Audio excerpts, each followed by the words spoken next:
Deməli, sual belədir ki, Qurana qulaq asdığımız zaman evdə əzan verilir, əzan səsi gəlir. Belə olduğu halda Quranı söndürüb əzanı dinləyək, yoxsa əzanı dinləyib təkrarlayaq, yoxsa Quranı dinləyə-dinləyə əzanı təkrarlayaq?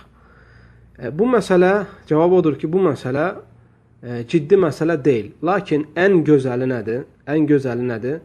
Əzan olan zaman tutaq kaset qoymuşsan ya CD qoymuşsan, Quran qiraətini dayandır və əzanı dinlə, əzanı təkrarla, sonra duasını etdikdən sonra Quran-ı Kərimi təkrar qoy ilə. Ona görə deyirəm ki, bu belə ən doğrusu olanıdır. Çünki əzan müəqqətidir. Yəni, əzan vaxtında olur və salam. Amma Quran-ı Kərim oradadır, onu istədiyin zaman qaldığın yerdən davam edə bilirsən. Və onu oxutmağın və yaxud da dinləməyin müəyyən bir vaxtı yoxdur. Amma əzanın müəyyən bir vaxtı var və o vaxtı sənə lazımdır ki, əzanı eşidəndə təkrarlayasan və onun savabını qazanasan. Amma Quran-ı Kərimin savabını hər zaman qazana bilərsən. Və üstəlik də Quran-ı Kərimdə ayə var ki, Quran oxunduğu zaman onu susun və dinləyin.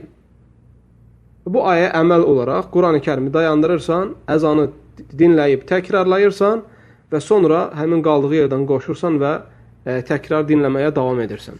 Allahu aləm. İxlasla.com saytı tərəfindən təqdim olundu.